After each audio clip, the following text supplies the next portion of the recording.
ମନ୍ଦିର ମାଳିନୀ ଦେଶ ଆମର ଏ ଭାରତବର୍ଷରେ ଏମିତି ଅନେକ ପୁରାତନ ମନ୍ଦିର ଅଛି ଯାହାର ରହସ୍ୟ ଆଜି ପର୍ଯ୍ୟନ୍ତ ଲୋକଲୋଚନକୁ ଆସିପାରି ନାହିଁ।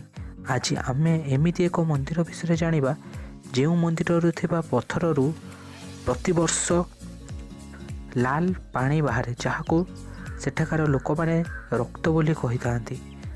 ଆସନ୍ତୁ ଏହି ମନ୍ଦିର ବିଷୟରେ ଅଧିକ ଜାଣିବା। ଭିଡ଼ିଓ ଷ୍ଟାର୍ଟ କରିବା ପୂର୍ବରୁ ବାସ୍ ଆପଣଙ୍କୁ ଏତିକି ରିକ୍ୱେଷ୍ଟ କି ଯଦି ଆପଣ ଆମ ଚ୍ୟାନେଲରେ ନୂଆ ତାହେଲେ ଆମ ଚ୍ୟାନେଲକୁ ସବସ୍କ୍ରାଇବ୍ କରିନିଅନ୍ତୁ।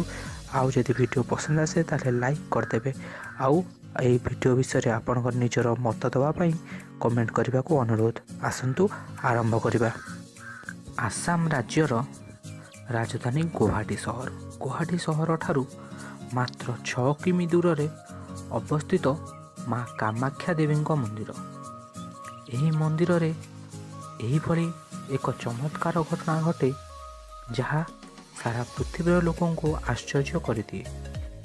ଏହି ମନ୍ଦିରରୁ ପ୍ରତିବର୍ଷ ଜୁନ୍ ମାସରେ ଥିବା ଏକ ପଥର ମଧ୍ୟରୁ ଲାଲ ରଙ୍ଗର ପାଣି ବାହାରିଥାଏ।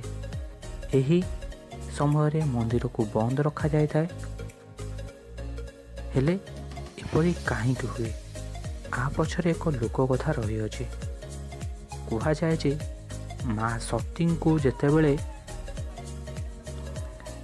ଭଗବାନ ଶିବ ନିଜ କାନ୍ଧରେ ଥୋଇ ସାରା ପୃଥିବୀକି ଭ୍ରମଣ କରୁଥିଲେ, ବିଷ୍ଣୁ ତାଙ୍କ ରାଗ ଶାନ୍ତ କରିବାକୁ ଯାଇ ସୁଦର୍ଶନ ଚକ୍ର ପ୍ରେରଣ କରିଥିଲେ।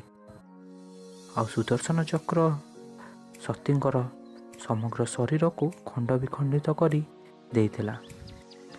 ଆଉ ସତୀଙ୍କର ସମ୍ପୂର୍ଣ୍ଣ ଶରୀର ପୃଥିବୀର ବିଭିନ୍ନ ଜାଗାରେ ପଡ଼ିଥିଲା, ଯାହାକୁ ଆମେ ଶକ୍ତିପୀଠ ବୋଲି କହିଥାଉ। ମା କାମାକ୍ଷା ଦେବୀଙ୍କର ଏହି ମନ୍ଦିର ସେହି ଶକ୍ତିପୀଠମାନଙ୍କ ମଧ୍ୟରୁ ଅନ୍ୟତମ।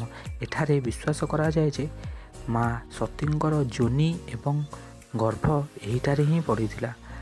ଆଉ ନାରୀମାନଙ୍କର ଋତୁସ୍ରାବ ହେଲା ପରେ ପ୍ରତିବର୍ଷ ଜୁନ୍ ମାସରେ ମାଙ୍କର ଗୋଟିଏ ପଥର ମଧ୍ୟରୁ ଲାଲ ରଙ୍ଗର ପାଣି ବାହାରିଥାଏ।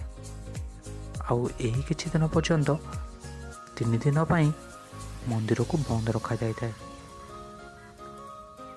ଆଜି ପର୍ଯ୍ୟନ୍ତ ଲୋକମାନେ ଜାଣି ବି ପାରନ୍ତିନି ଯେ କାହିଁକି ଏ ଲାଲ ରଙ୍ଗର ପାଣି ବାହାରେ।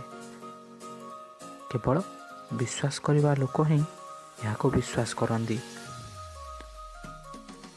ଆପଣଙ୍କୁ ଏ ଭିଡ଼ିଓ କିପରି ଲାଗିଲା ସେ ବିଷୟରେ କମେଣ୍ଟ କରି ନିଶ୍ଚୟ ଜଣାଇବେ। ତାହେଲେ ପୁଣି ଦେଖାହେବ ଏହିଭଳି ଏକ ନୂତନ ଭିଡ଼ିଓ ନେଇ। ସେ ପର୍ଯ୍ୟନ୍ତ ମୋତେ ବିଦାୟ ଦିଅନ୍ତୁ। ଜୟ ଜଗନ୍ନାଥ।